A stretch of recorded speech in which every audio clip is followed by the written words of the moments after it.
queria compartilhar uma palavra. Deus me deu uma palavra. Essa palavra ela começou para mim. E eu queria estender ela para a Aliança Jovem hoje.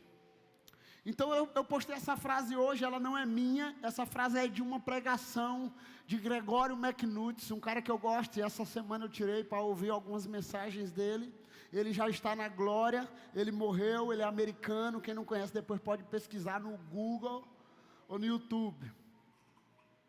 Ele diz assim: nós gostamos de nos esforçar com coisas de pouco valor, e as coisas mais importantes e supremas na vista de Deus, nós oferecemos pouco esforço. Nós gastamos pouca energia nas coisas de verdadeiro valor. E essa frase ela tocou em mim, sabe? Porque quantas vezes nos pegamos gastando força naquilo que Deus não nos empenhou força? Não tem quando você entra aquele ditado que alguém diz assim, eu até brinquei esses dias, alguém gosta de dizer assim: olha, eu não gosto de entrar em briga, mas depois que eu entro em briga eu pago para não sair. Você já ouviu essa frase? Então muitas vezes nós colocamos tanta força, colocamos tanto esforço naquilo que Deus não dá nenhuma prioridade. E quando é as coisas de Deus, nós não damos nenhuma força, porque achamos que é de Deus.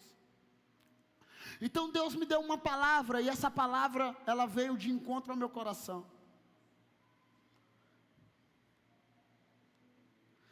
Filipenses 4,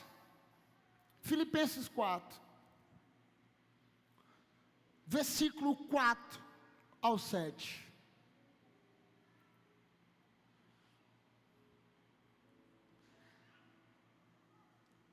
Alegrem-se sempre em quem? Em quem? Em quem? Em quem? No pastor Joane, na igreja, no boleto, no pecado, no namoro, no casamento. Não. Em quem? No Senhor. Novamente direi: alegrem-se. Seja a amabilidade de vocês conhecida por todos. Perto está o Senhor. Não andem ansiosos por coisa alguma, mas em tudo, pela oração e súplicas, e com ação de graças, apresentem seus pedidos a Deus, e a paz de Deus, que excede todo entendimento, guardará o coração e a mente de vocês em Cristo Jesus. O apóstolo Paulo, escrevendo as cartas de Filipenses, e eu já preguei toda essa carta aqui na Aliança Jovem. Essa carta, ela é uma carta que significa Jesus, a nossa alegria, ou Jesus, a nossa fonte de alegria. E quem escreve essa carta, ele não está na Disney, ou na França, na Torre Eiffel. Quem escreve essa carta está preso, amarrado aos soldados romanos, e ele está preso, e ele está falando para mim e para você, a não sei quantos mil anos depois, dizendo: ei, alegre-se. Aí ele diz: olha, eu vou escrever novamente, alegre-se. Essa carta, ela tem mais de 20 vezes, 30 vezes essa palavra: alegre-se, alegre-se, alegre-se, alegre-se. Pode pesquisar depois.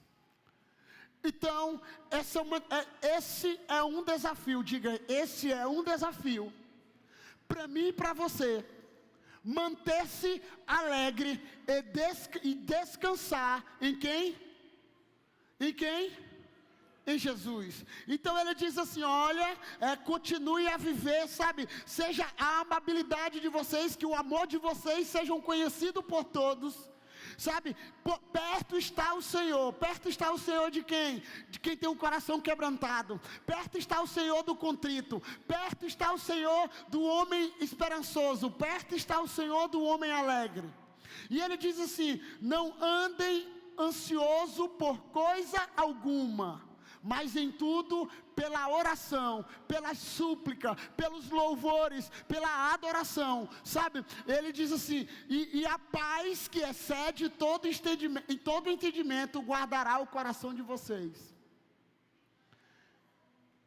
E eu fiquei me pensando, um dia eu estava olhando uma foto minha, e eu talvez não sou um homem ansioso, mas eu olhei algumas fotos minhas em alguns lugares, alguém tira, eu gosto de comer um cantinho da unha aqui, né? Alguém chegou para mim e disse assim, pastor, o senhor está ansioso? Eu falei, não, igual maranhense, né? E eu falei ansioso, e eu fiquei pensando, quantos de nós estamos tão ansioso, que já comeu toda a unha? Já tem alguém escondendo as unhas assim, ó. Por quê? Por causa do futuro. E eu sei que tem uma psicóloga aqui. Eu não vou falar tecnicamente, porque senão ela vai me dar uma pisa aqui, né?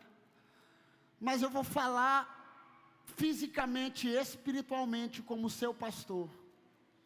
A Bíblia, homens que sangraram, homens que foram mártires, homens que apanharam, homens que sofreram chicote como o apóstolo Paulo, homens que apanharam, que foram afogados. Ele está dizendo para mim assim, olha, não ande ansioso por coisa alguma, não ande ansioso, sabe? Porque quando você está ansioso, quando você caminha ansioso, quando você caminha com essa ansiedade, você está colocando a sua confiança na sua ansiedade e tirando a sua confiança e o seu descanso naquele que é poderoso para nos guardar, chamado Jesus Cristo de Nazaré. E eu vou mostrar isso para vocês. Esse texto é longo, mas nós vamos ler. Mateus 6,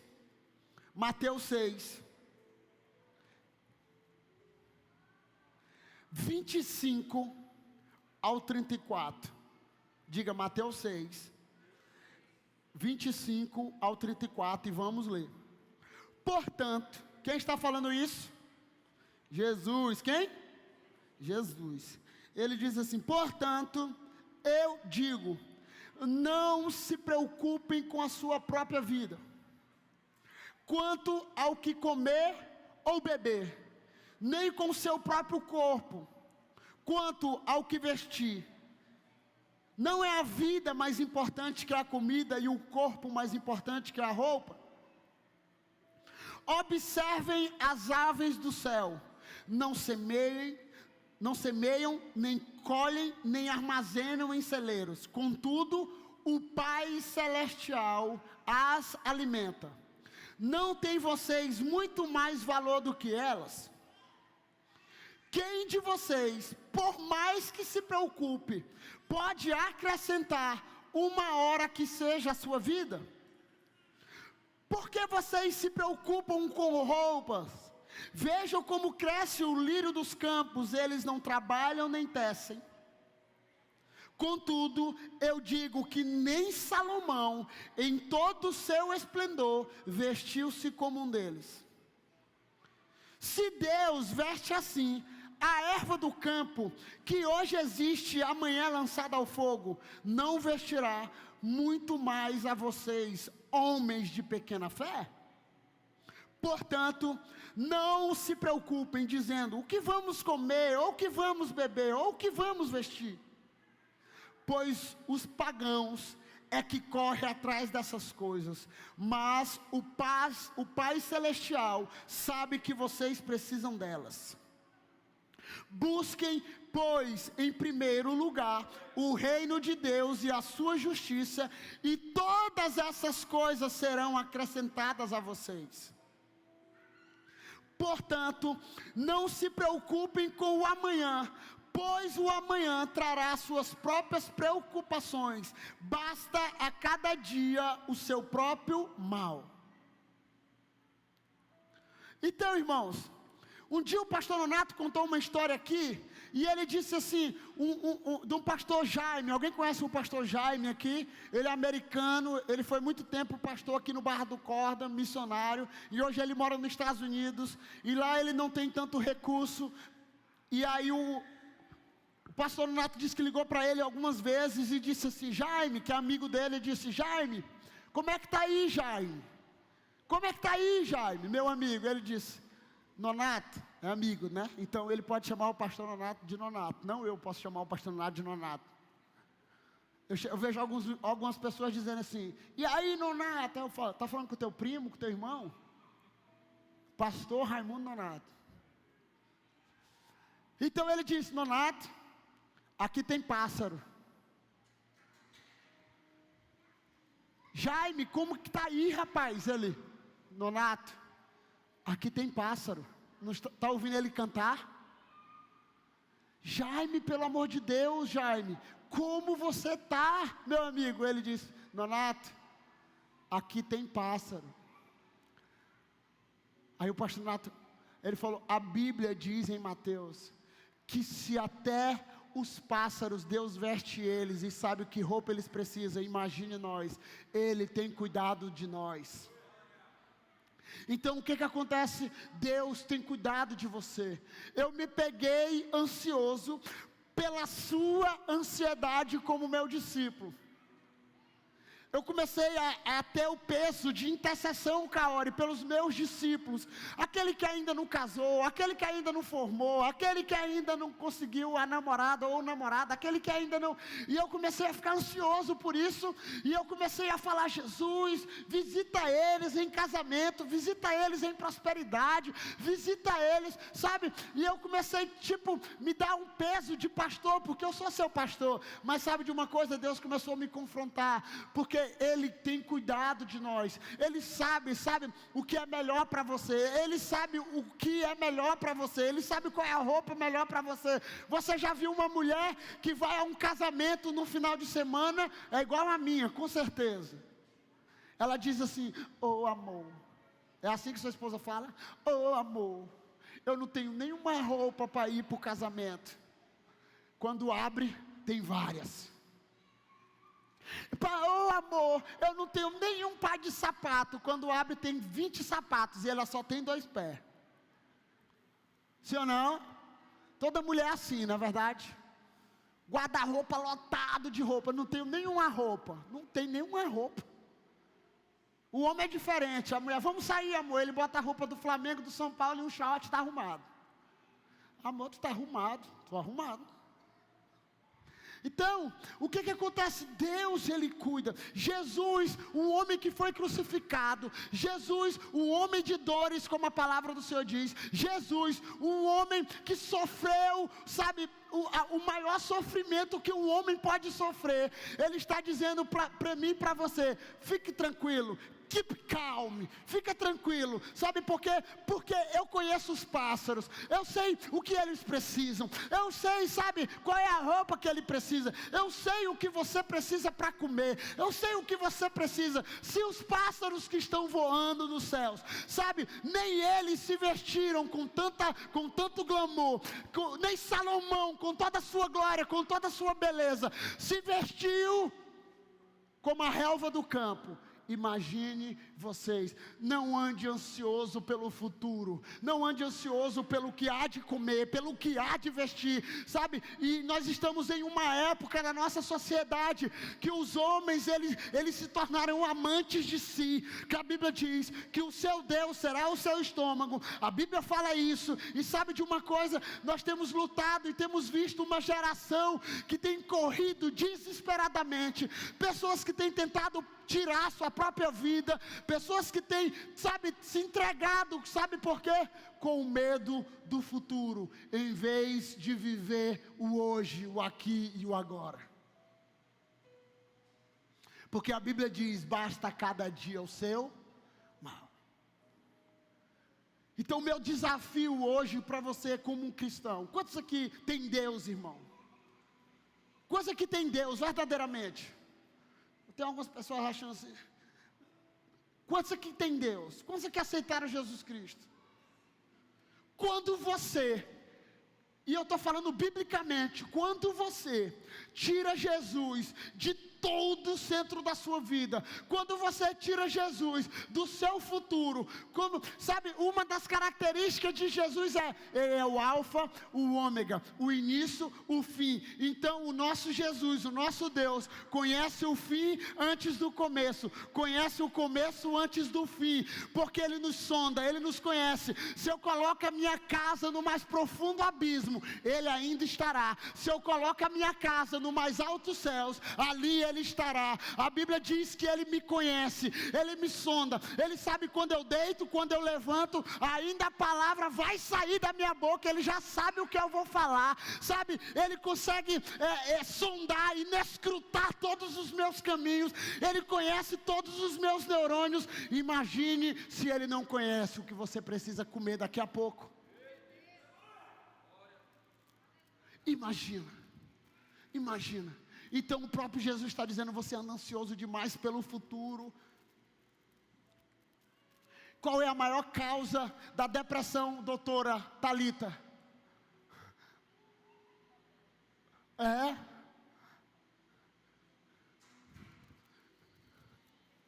Sofrer pelo passado e agoniado pelo futuro. Ela estudou isso, ok? Eu adicionei o futuro, porque a Bíblia diz isso, porque nós vivemos. Qual é a maior causa da ansiedade, da depressão nesse momento? É por causa do passado, coisas que eu não consigo mais resolver do passado, e em vez de viver o futuro, aquilo que Deus quer a partir de hoje, sabe,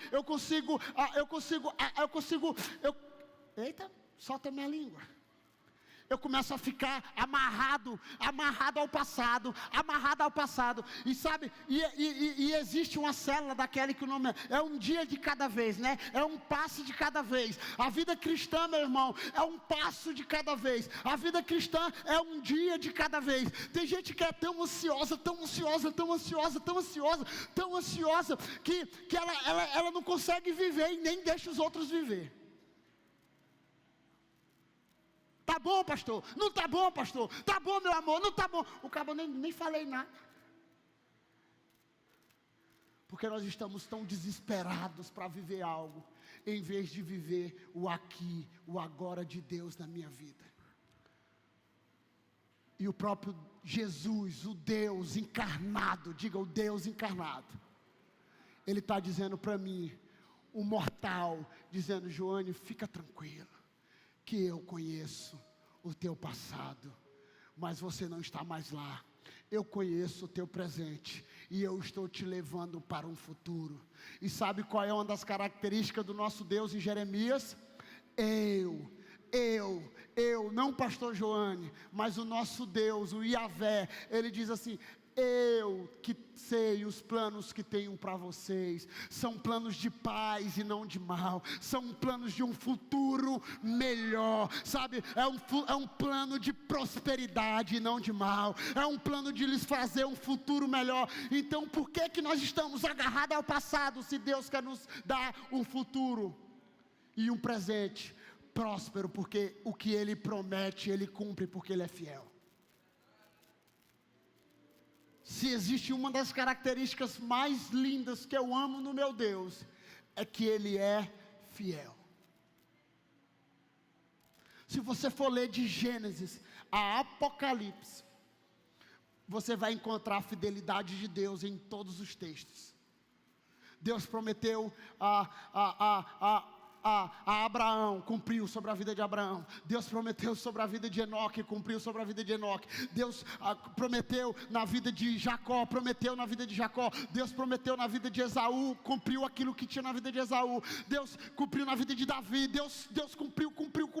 E em Atos você vai ler que Davi cumpriu todo o propósito de Deus na sua geração e descansou.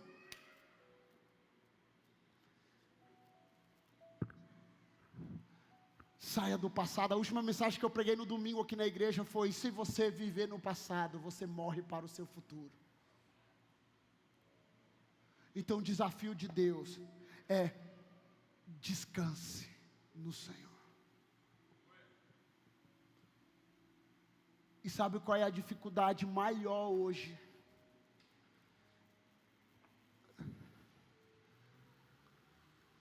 É pararmos para ouvir,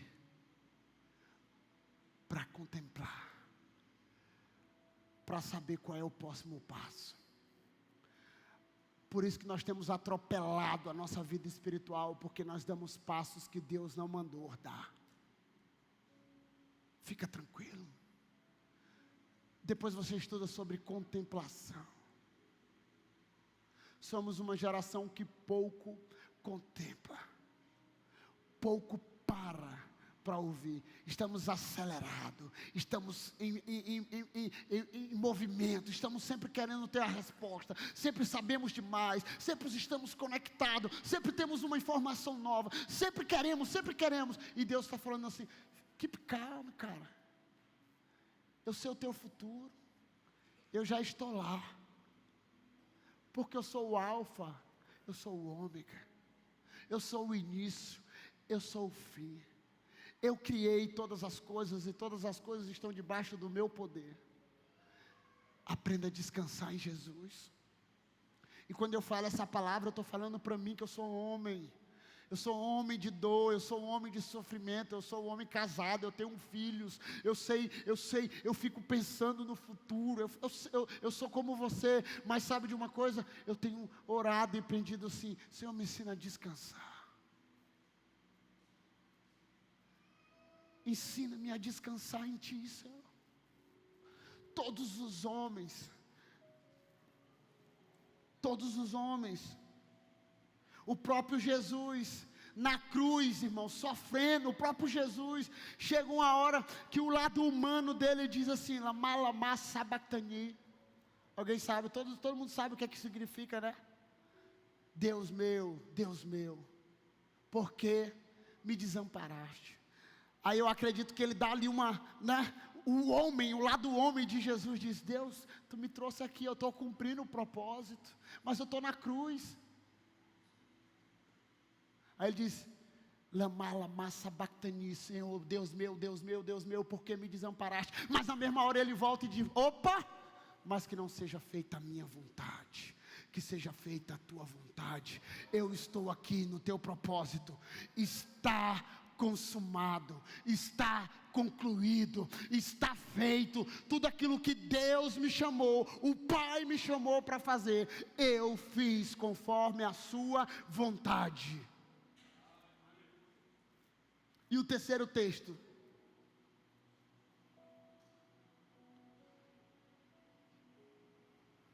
1 Pedro. Esse texto é muito longo e é muito lindo. Ele vai falando sobre autoridade, ele vai falando muita coisa. E um dia eu acordei e esse texto bateu no meu peito essa semana. E eu não quis sair mais dentro de mim esse texto. 1 Pedro 5, de 7 a 9, diz assim: lancem sobre ele quem? Sobre quem? Sobre Jesus, toda a sua ansiedade, porque Ele tem cuidado de vocês.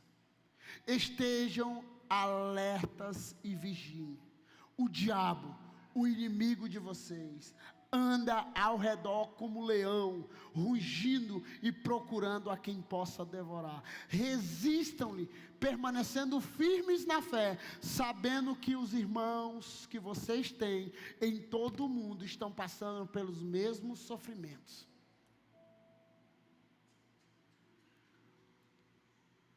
Muitas vezes a gente acha que a gente é o queridão de Deus, né? Alguém já teve esse sentimento? Eu sou o queridão de Deus. Deus me deu um dom maravilhoso de pregar. Deus me deu, eu sou a voz do que clama no deserto. Eu sou a última Coca-Cola do deserto. Eu sou o menino dos olhos de Deus, não é a menina, né? Porque é homem, né? O masculino dá aquele negócio todo, né? Eu sou a pupila dos olhos de Deus. Eu sou o cara, eu tenho um conhecimento. Um dia Elias, um profeta, ele está fugindo de Jezabel, porque ele orou pelo fogo, o fogo desceu, movimentou tudo, aquele negócio todo, mas ele teve medo. A Bíblia diz que ele fugiu, Cleito. E um dia, ele está numa caverna em crise, em depressão, e ele diz assim: Senhor, eu estou sozinho aqui, eu não tenho meu líder, eu não tenho meu pastor, eu não tenho ninguém aqui, nenhuma pessoa, nenhuma pessoa para cheirar meu cangote eu tenho aqui agora. O que Deus fala para Elias? Ei, rapaz, levanta daí, cara. Eu acho lindo que Deus fala o quê? Come. É tão bom comer, né? Quando eu estou com fome, eu fico mal-humorado. Alguém fica assim também? Jejum, eu falo, Jesus, eu fico muitas vezes jejum em casa, tranquilo, estudando, sem paciência, porque é normal, nós estamos matando a carne, né? Se não vigiar, já fica com bafo. Então, estou ali, jejuando, ai, estou com fome, estou com sede, estou com fome. Então, o texto diz assim: lancem sobre Jesus. Se você chegou hoje aqui, meu querido, agoniado, agitado, sabe, não sei o que eu vou fazer, sabe, eu vou tirar a minha vida, e não vai resolver, sabe, eu vou chutar o balde, não tem mais nem balde, né, irmão? Eu quero te fazer um convite, eu estou com você nessa noite. Lance a tua ansiedade sobre Cristo, porque Ele tem cuidado de nós. Ele conhece, sabe, Ele tem todos os nossos dias contados na palma das suas mãos. Sabe qual é um texto que eu amo? Pode uma mãe que amamenta esquecer de um filho? Pode? Pode. Antigamente eu acho que não podia não, porque esse texto era muito forte, né, Kaori? Pode uma mãe que amamenta esquecer de um filho? Porque na Bíblia a história de mãe é uma história maravilhosa, e hoje é o maior amor de mãe, não é aquele negócio todo, mas a Bíblia diz assim: pode uma mãe esquecer de um filho que amamenta, Juliana? Pode. Direto a gente vê no Datena, mãe que coloca o filho debaixo da ponte, mãe que coloca filhos, sabe, na lata de lixo, sabe, porque a humanidade tem se tornado mais cruel a cada dia, e a Bíblia diz que só vai piorar. Mas sabe qual é a parte boa do texto? É que ele diz assim: pode uma mãe esquecer de um filho que amamenta? Pode. Eu jamais me esquecerei de você. Eu jamais esquecerei de ti. Eu tenho todos os dias contado na palma da minha mão. Se isso não mexe com você, ela precisa mexer contigo hoje. E sabe de uma coisa? E Deus me deu esse texto para encerrar, senão o pastor vai pecar. Toda vez que estamos ansiosos, dizemos a Jesus: basta, você não é suficiente para mim. Fique em pé.